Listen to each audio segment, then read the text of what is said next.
everyone, and welcome to another Wellness Wednesday. I am Dr. Whitney, Dr. Mom ND, and as you can see, I'm home again today. So we'll see how this works. I had to delay starting because the siren just went off. I forgot, when was it? Is this the second Wednesday of the month? No, the first Wednesday of the month at noon here. The siren goes off for like 5 minutes. So didn't want to hear that. And I'm trying this out with an iPad today to see how this works. If the screen's a little bigger, because sometimes when people join, the screen fills up and then I can't see myself to see what I'm doing, so I can see what you see with the comments and the people. So I'm thinking a bigger screen might be nicer. So, okay, this is the start of 3 weeks of a more kid-focused health presentation, which I have done in the past. I think last year August was kid focused too, just with the whole going back to school, and mainly it's because I got this in the mail. Yay! You guys see I took notes on it. So my beloved Eco Parent magazine came. This is the fall 2020 quarter edition. As I said in the post today, to remind you all of the talk, if you don't already get this and you are a granola mom or whatever, or you're just looking for some natural alternatives around the house, this magazine is fabulous. So there's so many good articles in here. I actually was able to divide it up into 3 topics, which works perfectly because the last week of August, we're going to be gone. We can't go to our cabin in Canada because the border's still closed, but we found alternate plans in the UP, and I have been told that the internet does not work where we're going. So no Wellness Wednesday on the last Wednesday of the month, which is the 26th, which leaves us 3 weeks this month. So today we're going to do more kid focused on sleep, especially teens, and then next week will be focused on more behavioral stuff, and the whole thing is stop the yelling, right? And some of the things that I've kind of been trying to deal with at home too, now that we're both working from home and the kids are home and they've announced virtual school. Not that that's going to affect my kids so much, but it's going to affect a lot of other people I know, including pretty much every one of my neighbors around me. So there'll be some resources and some articles in here that I'll combine and share, and then the last week will be all the whole back to school. So new natural back to school products, some homeschooling resources, all kinds of fun stuff. So lots and lots of good content this month here. And then I brought my goodie basket for some show and tell today. I don't know if you can see it. Oh, yeah. You'd think I'd have a lot more here, but it's because I don't have room. I've been running out of room. So I've been waiting to bring things home until I really need them. So, okay, so kids sleep. Let's see. So it's interesting. They had the new products in the front, and there was some suggestions about things for a better night's sleep. And then one of the next articles was about ashwagandha, which I have a Astragalus. I thought I had ashwagandha here, but I don't. And this is definitely not for children, but it was something that was suggested for adults to deal with stress and fatigue and balancing all the stuff that goes along with mental, emotional, physical stress right now. So it's interesting that that was in there because that actually can help also play a role with managing what we're going to be talking about, cortisol and melatonin balance, and getting better sleep. So that kind of led into the article, which was interesting because then in some point in the article they say, oh, and refer back to more on ashwagandha on page 16. So the article was geared towards teens and their dreams and understanding the adolescent brain. So there's a little bit of sort of anatomy and physiology right now. And then we'll get into the good stuff I know, which everybody wants, the tips and the products. So the teen years are a period of major brain transformation. So all of these pathways in the brain are growing, they're rewiring as the brain is maturing, and this is in response to hormones, biological changes, environmental changes, and just interactions with society. So adolescent brain development is definitely a mix of expansion and regression. So a lot of people don't know this, but your brain just doesn't grow and grow and grow. It actually grows kind of like a fruit tree where it sends out a lot of branches and then the gardener comes in and prunes them back, right? So that we maintain a healthy tree. This is called synaptic pruning. And it's a hallmark of adolescent development. So it's thought to weed out neurons and synapses that fail to make relevant connections. So the brain's constantly doing feedbacks and saying, okay, is this something we need? Is this something we need? No, then let's get rid of it. Let's make room for something we do need. Okay. In fact, almost half of all connections are pruned back. So interestingly enough, the growth and pruning temporarily limits the influence of the prefrontal cortex. This is the region of the brain responsible for planning and impulse control. So research reveals, which research reveals tends to mature last, partly explaining why teens engage in high-risk behavior. I know some adults who do that too. Maybe their prefrontal cortex is immature. All right. As well as certain brain regions become more sensitive to dopamine reward circuits. This brain neurotransmitter is responsible for pleasure and motivation. It peaks in mid-adolescence and declines into adulthood. So for example, dopamine sensitivity to sweets, for example, is much higher during the ages of 11 to 15 than during early adulthood from 19 to 25.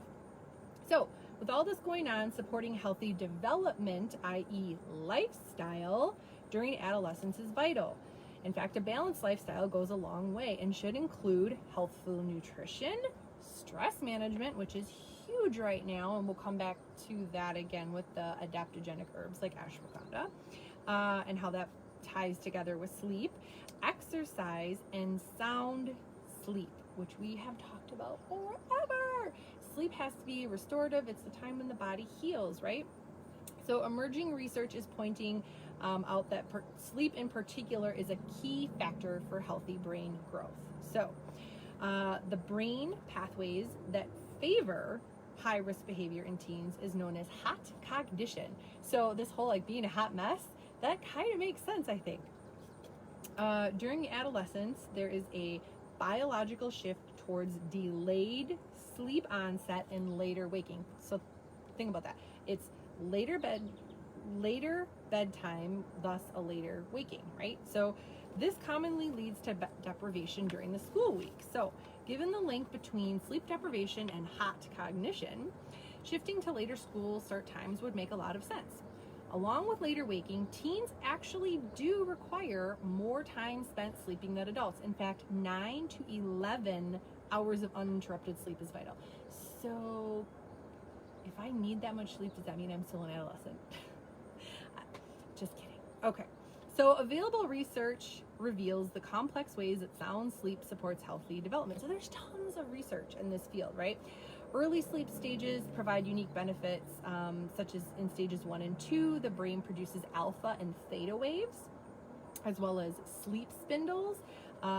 These are upswings of wave frequency. They increase following daytime learning of motor tasks. We're helping teens practice an activity during sleep, solidifying the coordination and steps.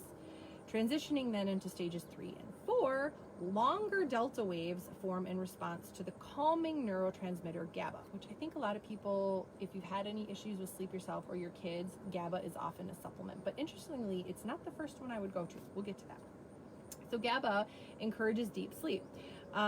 During this phase, growth hormones pulse throughout the body. This promotes growth and repair of muscle and body tissue. So again, back to that whole healing and restoration.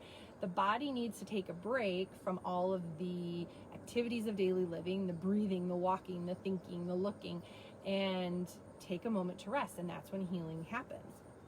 So we always ask our patients about sleep because it's one of the most important things. If you're not getting good sleep, it doesn't matter what we're doing. You're not going to get the benefits from our plans or products. Delta wave sleep also improves the immune function. We know this, and helps prevent illness. So think about that. Researchers observed lower white blood cell counts with even mild decreases in delta wave sleep. So regular deep sleep also promotes lean muscle mass and weight loss by regulating metabolism. These are so many important things, all right? We've already hit growth and repair, immune function, preventing illness, lean muscle mass and weight loss, regulating metabolism, all because of sleep. The next phase of sleep is rapid eye movement, or REM. A lot of people have heard about REM. This is the time of night where dreaming occurs. So REM is unique actually to mammals, believe it or not, and birds. And this is an essential resting and refueling period, which I have said multiple times already. Rhythmic generations of REM are triggered by other neuronal activity from the brainstem. And during REM, the brainstem actually takes over. central control and regulates body function. So by handing over the control, like we said, the brain has time to reset other neurotransmitters, particularly serotonin, dopamine, and norepinephrine. The activity during REM also causes dreaming. This is based in part on signaling from the brainstem to other brain regions, forming waves of activity that encourage the body to continue sleeping. Oh, I lost my place. There it is. Look at all the underlining I did. Didn't help me much when I underlined everything. Continue sleeping and send complex data about motor control and perception to the nervous system. So in this deeper phase of REM sleep, the brain perceives the stimuli from the waves as real. So it is like as if you're really doing it. This is what gives your brain's sensory perception and their dreams a vivid three-dimensional quality. Further, as the waves reach the hippocampus, which is where your memories are, long-term memory is stored, storage is promoted, and the memories are reorganized and streamlined. So this improves creative function and learning. These sleep waves are all particularly important for teen development, as this is the main time for the pruning and growth as we described at the beginning. So, how do we support sleep? Okay, I'm just going to say it right off. Don't take melatonin. Don't do it. I know it's easy. I know it's popular. Don't do it. Because as we just said, you've got stages 1, stages 2, you've got alpha waves, theta waves, delta waves, neurotransmitters, GABA, serotonin, dopamine, norepinephrine, melatonin, all these things, they all talk to each other. And you can't mess with one without affecting others, right? It's like a domino effect, okay? So if you start taking tons of melatonin to try to induce sleep, you're going to disrupt the balance of all the other hormones. It's actually going to cause more harm than good. I cringe when I hear people say, oh, my kid's having a tough time sleeping, so I just gave him a half a tablet of melatonin. Like, what? Okay, first of all, that doesn't really do anything because it is hormonal feedback. So it's not like taking an aspirin when you have pain. It's the same way that it takes antidepressants at least a minimum of 30 days to become effective, right? So when people like go out and get their prescription and it's not the one they want because they want the name brand one from their doctor, they've got to try some generic first. They'll try it for a week and then say, oh, it didn't work. That's impossible. It takes at least 30 days, if not 60 or 90, to have a physiological effect in your body. Same thing with acid reflux medications. So Tums is different, but things like PPI drugs like Acefex, Zyrtec, what are Prilosec, all of these things, they're like, oh, I have indigestion, I'm just going to pop a Prilosec. It's not a Tums. It doesn't work that way. Again, it's going to inhibit acid production. That takes time to create physiological change. So all of these things, you don't want to just pop things here and there. There's other ways to very gently, intermittently support sleep function, right? Usually it's related to stress. Not going to lie, because cortisol and melatonin are two peas in a pod. When you're awake in the morning, that's cortisol waking you up. It goes up, wakes you up, and then as nighttime comes, it goes down.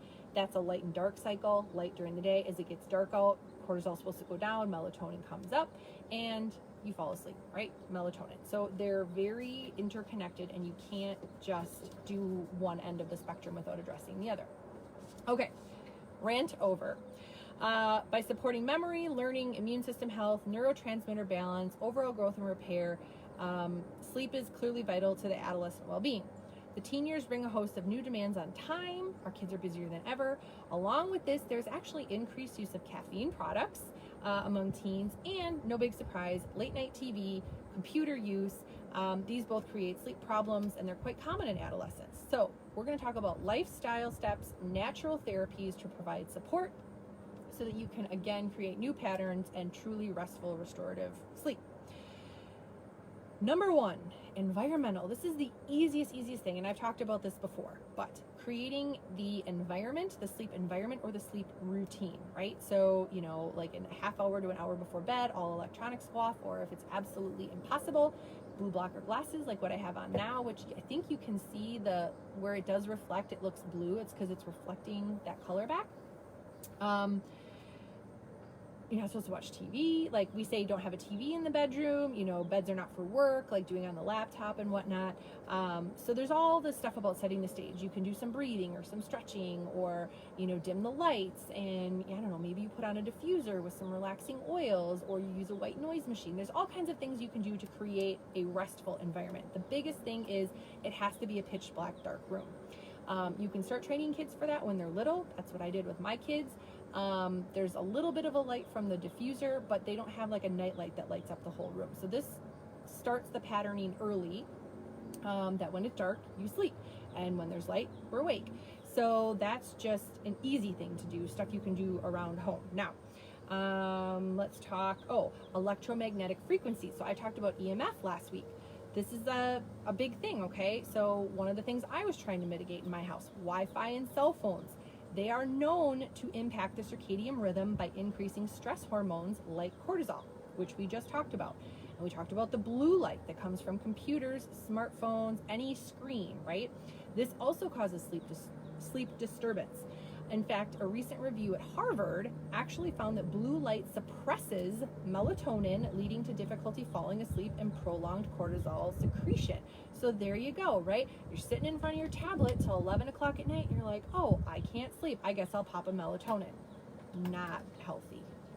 So simple things like I talked about last week, switching off routers. So if you have your power strip with a timer on it, that's an easy thing to do to turn off the modem and the router from, 10 p.m. to 6 a.m. Putting your phone on airplane mode in the evening, and investing in blue light blocking stuff. Kind of fun. There's screen covers now, but there's glasses, which are easy. I've been saying all of this for a long time. So this is like the 6th or 7th or 8th time I've said these things to you guys. So this is all about the environment and routine. And so maybe you don't even need to take anything. Maybe it's just cleaning up your routine and getting in some new sleep habits, or getting a few things, like the router timer and the glasses and whatnot. Now, in terms of products, basically we're going to talk about herbals. I even like to focus more on homeopathic than herbal, because herbals, botanical medicine, are just like drugs. Drugs come from somewhere, so you can become dependent on them. They can create change. They can have side effects. They can have drug interactions. So any of these things, you need to talk to your doctor first. This is not medical advice. This is not this is not me telling you to do this, okay? So what this article suggests are herbs like chamomile, holy basil, lavender, lemon balm, oat, and passion flower. Now, chamomile calms stress hormones, promotes healthy neurotransmitter balance, and even settles the stomach. So this is very popular as a tea. A lot of people drink chamomile tea at night. Holy basil, I've really only used in tincture or capsules, but it also calms cortisol, promotes calming neurotransmitters like GABA and glycine. Lavender is really popular. This is probably my most favorite because it's the easiest to get your hands on and use. You don't even need to take it. You could just use it as an essential oil. Put it in the diffuser, put it in your bath, put it in your kid's bath, put it on your neck or on your temples, on the bottoms of the feet is really popular for kids. So even if you've got essential oils of chamomile, or other relaxing blends, because these companies make all kinds of them, you can put any number of those in the bath or on your person or on your kids with a carrier oil. Coconut oil is really popular. That's what I use, but people use avocado oil, jojoba or jojoba. I never know how to say that. But that one I really like. So lavender also initiates GABA production and enhances its effects. It's often typically blended with other herbals. I suppose it depends on how you're taking it. Lemon balm and passion flower, when we learn about botanical medicine, they're quite sedative. Sedative. Yeah, not sedative. Sedative. That's it. So I remember making tinctures for students that had things like passion flower in them, and literally putting the warning on there like, don't operate heavy machinery, right? So this is herbal stuff. I mean, it's real medicine. So lemon balm actually prolongs the effects of GABA while balancing cortisol. Passion flower enhances the effects of GABA. And Avena sativa, which is oat, we always learned of this as more of a nourishing thing. So you put it in with other stuff to sort of enhance and nourish the system that you're working with. So again, it just says for oat, provides minerals like magnesium for a healthy nervous system. So like I said, I don't jump to herbals right away with patients. I work a lot more on the lifestyle, the environment, and the sleep routine first, and then I will do maybe some homeopathic stuff first before I get to any herbal stuff. So like for kids, this is really easy. I've done this with kids. I thought I had a bottle of this, but I don't. This is the Bach Rescue Remedy, which is for stress. So, right? They have one for sleep. It's called Rescue Sleep. It's just a spray. Kind of tastes like alcohol. Yeah, it's 27% alcohol. Woo! And it's all 1, 2, 3, 4 different flower essences. So homeopathic flower essence, a little different than other homeopathic. Bach is the line. Sleep, is it called Rescue Sleep? It's called. They have it in a spray. I like the spray, but there are also melt away tablets that you can do too. So that's easy. I've used that with little kids. The other thing I really like are homeopathic minerals called cell salts. I know I've talked about these a million times too. So number 6, Caliphos 6X. It says right on the bottle, stress, simple nervous tension, headaches, but number 6 is the only cell salt of all 12 that has any indications really for the nervous system. It's like everything about the nervous system. So whether it's brain fog, insomnia, bad dreams, mental stressor, strain, we say student brain fog, forgetfulness, whatever. This is the one. So you can take this one by itself. But this is Highlands. I think you can see it on the bottle. But Highlands also makes one called biochemic phosphates. And this is essentially all of the even numbered cell salts except 12. So it's 2, 4, 6, 8, and 10. So all the phosphate-based cell salts. And what this is just a really great combination for, it says right on the bottle, nervousness, irritability, and occasional sleeplessness. So this is really easy too. And I love these. They're teeny, teeny, tiny. Let me take the good one, combo. So these are little teeny tablets, and adults do 4, and kids do 2 usually. If they're really little, you can just do 1. So little tablets, all 4 of them, on your tongue. They dissolve right away. Already gone. The other thing you can do is take your bottle of water. This is not an exact science because it's homeopathic. Take I always say, about a capful, like 9 or 10. That's like a day's dose. Right in the water bottle. And I will show you how quickly they dissolve. This is not a big enough water bottle. You should use like 32 to 48 ounces. So it's cloudy now, but we'll come back to this because it will clear up. It's already clearing up, actually.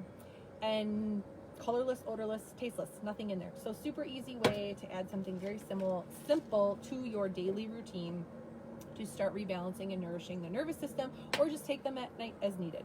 And the great thing about the Rescue Sleep is that every time you wake up at night, you can do a couple more sprays. I have kids that love that stuff. I think that's everything. And you can use, there's balms out there too, right? I think Badger Balm makes one, maybe Lusa makes one that have lavender and chamomile and stuff in them. So you can use those balms with essential oils too. All that stuff is great for kids. None of that is going to directly have an effect on hormones, right? Which is the important thing. We don't want to mess with the hormones. We want the body to do that themselves, if possible. Now, for adults that are a little further along the way, just because I have this in my goodie box and I think it's the only thing in here relevant to sleep that I have, unfortunately, this was one of my favorite products for the more serious sleep stuff from Integrative Therapeutics. They quit making it, or I should say, they reformulated it. It was called End Fatigue Revitalizing Sleep Formula. But you can see right on here, it had valerian, passion flower, L-theanine, hops, and lemon balm, and 5-HTP. So this one was nothing else worked, let's do that. There's another one that they had that was basically B vitamins and a tiny bit of melatonin, and I used to use that one before the herbal one, but I just really don't like the melatonin in it. So those are some of the natural product stuff specific, right, to intermittent sleep stuff. Now, as far as the whole idea of lifestyle and regular nutrients and foods, there's always a really easy way to do this too. You don't have to go right to the product. So they do talk about an ashwagandha chai tea that you can make, a gentle caffeine-free warming tea that supports relaxation and sound sleep. So the recipe calls for a cup of almond milk, 2 teaspoons of ashwagandha powder, a teaspoon of honey, 4 slices of fresh ginger, quarter teaspoon each of cardamom, cinnamon, nutmeg, and clove, and 1 each of rooibos and tulsi tea bags. So again, I don't know how little kid friendly this would be, but maybe for older teens it would be all right. Basically, in a small saucepan, you bring all the ingredients except tea to a simmer, remove from heat, add the tea bags, and let steep for 10 minutes. And again, you know, then they talk about later, ashwagandha should be used for little kids. So I'm gonna say that's probably like, maybe you could go as low as 12, but I would probably say that's more for like 14 to 16 and up. And then it says turn to page 16 for more on ashwagandha. So the last little bit about the sleep then is about my favorite thing. Instead of going to like botanical products, is always doing whole foods, right? So what can you get out of your diet that you should be doing lifestyle wise that will help this as well? Obviously, eating a variety of vegetables, fruits, healthy fats, and proteins. This all helps replenish neurotransmitters and hormones involved in the sleep cycle. So in particular, B6, magnesium, tryptophan, L-theanine, and omega-3 fatty acids support healthy sleep and overall mood. So once again, I will come back to omega-3 fatty acids and share cod liver oil. If you're not taking it, take it. You don't get enough healthy fat in your diet, no matter what you do. You'd have to be eating like 6 avocados a day, 3 servings of salmon, like wild caught. You're just not going to get it. Our diet it's really, really hard to eat that way. So this is from Green Pasture. This is the #1 recommendation from the Weston Price Foundation, which I've talked about before. And the bonus about cod liver oil is that you get vitamin A and vitamin D in it, naturally occurring from food, not added, okay?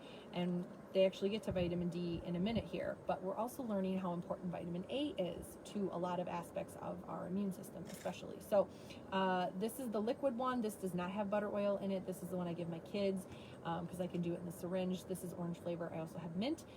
These are the capsules. They do have butter oil in them. These are the ones that my husband and I take. So there is gels that have butter oil in them, but they're chocolate, which I didn't super care for, and the cinnamon I haven't tried yet, but I have a sample to get to, but I got to use these up first. So if you're not already doing cod liver oil, if I hadn't said it a million times, get yourself some of that stuff. You can order it from greenpasture.org, or usually Amazon carries it too, but just double check the prices. So all of these vitamins, B6 encourages serotonin conversion to melatonin. It's found in, okay, now are you ready to take notes? This is the food part. Okay, you get B6 to support serotonin conversion to melatonin in the following foods: pistachios, pumpkin seeds, almonds, chicken. I will rephrase: free-range organic chicken. Cold water fish. Again, I'll rephrase: wild caught and sustainable cold water fish. Leafy greens, organic, please. Potatoes and bananas. Magnesium promotes a healthy nervous system as well. This is found in, okay, nuts and seeds, organic dark leafy greens, again with the wild fatty fish, and whole grains.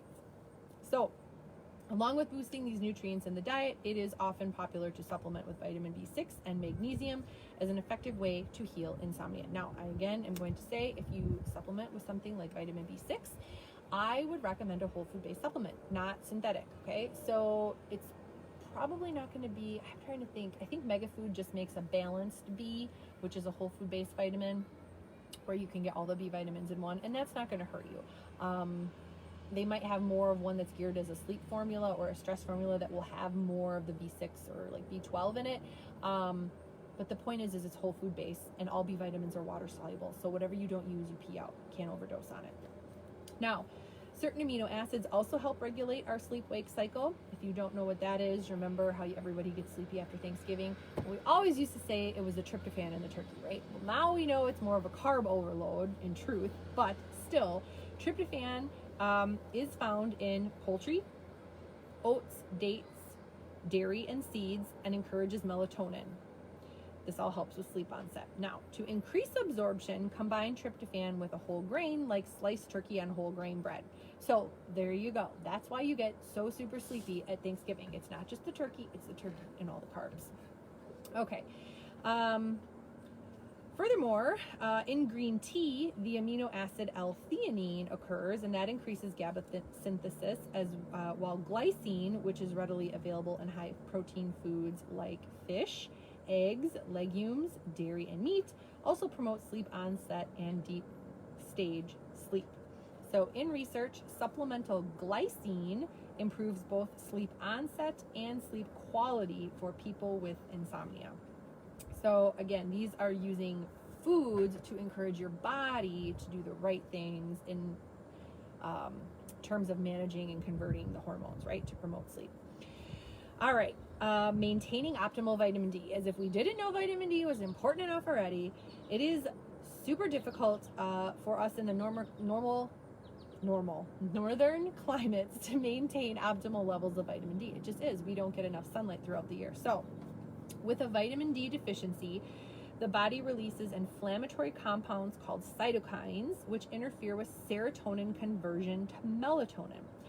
Therefore, increasing vitamin D levels, especially in the winter, if you weren't already doing that, is a key step for circadian rhythm health, meaning that melatonin to cortisol, light, dark sleep cycle. That's your circadian rhythm. Additionally, avoiding caffeine. I know it feels great. I had some this morning. I really got to stop and start drinking green tea again. There's a lot of chemical additives too in caffeine, in coffee. And so even if you are going to wean yourself off and do a decaf, make sure you're getting Swiss water processed. They don't use chemicals to decaffeinate. I found that out when I was pregnant. And there's lots of brands that do that now. Overall, focusing on an anti-inflammatory diet. Food intolerances, anyone? Yes? Yes. Okay. You don't have to focus on a generally anti-inflammatory diet. Well, you should in reality. But how much easier is it to find out your food intolerances and know specifically for yourself what food group or combinations of foods are causing chronic inflammation in your body and disrupting systems and organs such as the nervous system, right? Easy to do. You can do it on my website. You can order it online, do it at home, all by telehealth. Super easy. All of these things create a solid foundation for sleep health, right? So we know for certain that healthy sleep is a core foundation for adolescent wellness as well as adults. I'm not going to leave out the parents here. But for most teens, lifestyle steps alone can help foster better sleep patterns. So again, with the kids, you don't need to go to the products. Work with the environment and the routine, the glasses, the screens, the lights, the noise machines, the diffusers, the baths, and the diet. You can do so much with food, right? Make sure you're taking the probiotics, you're taking the cod liver oil, and you've got a couple homeopathic options here that I've given you today to start with. Please just don't pop melatonin every time you feel like you need help to get to sleep. So to summarize, the options we talked about were some herbal stuff, again, more for adults, but like if you're going to do chamomile tea or the ashwagandha chai tea for older teens, I think those are great options too. Essential oils are really easy to use, again, in diffusers, on your person, in a bath. Using food. Get your nutrients in the food. First of all, it's cheaper, right? I mean, you're already going to spend the money on the food, so why buy the food and the supplements, let alone crappy supplements? Get the food, get what you need from the food. If you need more support, then you get some whole food-based quality supplements. You can ask me. I'm happy to point you in the right direction. Make sure you're doing your cod liver oil, and then if need be, like I said, a whole food-based B6, magnesium, other supplements. Further down the line, down the ladder, I would not jump to these first, but like the glycine, the L-theanine, the GABA, those do exist. People do them. But like I said, I really like to start out with the Bach Rescue Sleep and the cell salts, either number 6 or the biochemic phosphates. So that's everything I have for sleep. Again, this is more geared towards our kids and understanding why some of those adolescent-y kids, which let's face it, is getting, when I was growing up, adolescence was like a teenager, right? So it was like 13, 14, 15. Then all of a sudden it's become like 12, and now there's little girls getting their periods at like 8 and 10.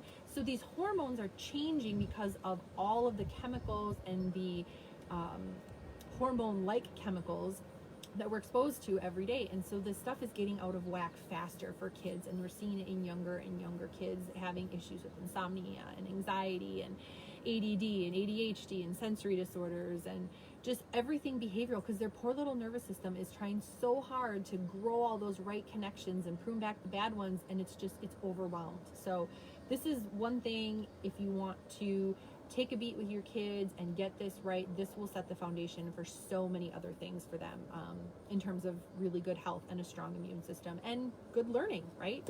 Better behavior maybe, and we'll touch on that. So this is the first step. So take some of these things, give them a whirl for a week or so, and then next week we'll come back and talk about kids' behavioral stuff, the yelling and the discipline and all the different options there are out there, and some of the resources that I have personally been trying, even though it sounds like I complain like I've got these two horrible teenagers and I have a 2-year-old and a 3.5-year-old, but I swear to God, they're just as bad some days. So the 3.5-year-old's going through some independence and some yelling and some back talking, and so I'm going to share all the different things that I have found or have been trying to do some of these things. Which reminds me, I forgot to do it. For the parents out there with little ones, when I said we start the sleep routines early with the dark room, I tried at least 3 different sleep programs that I purchased, like online do-it-yourself programs, that I took bits and pieces from each one to find what worked for us in terms of creating a sleep routine and night weaning and all that kind of stuff. So I won't drag it on today, but if you are a mom who is interested in any of those programs, let me know.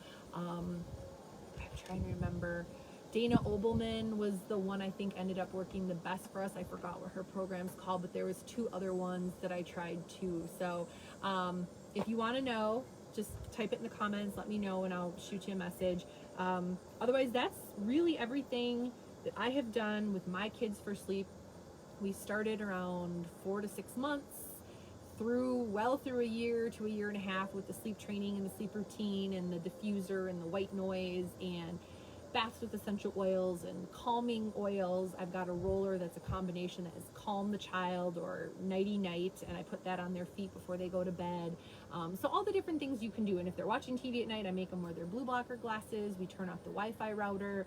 So I'm trying to do all the things, right? All the things to help them get restful, restorative sleep so that they're happy little humans and not angry little yelling dwarfs that drive me crazy. So next week we'll touch on that. So when all else fails, how do you deal with the angry little dwarfs? We'll get to that. Or maybe they're not. Maybe they're big angry dwarfs. I don't know.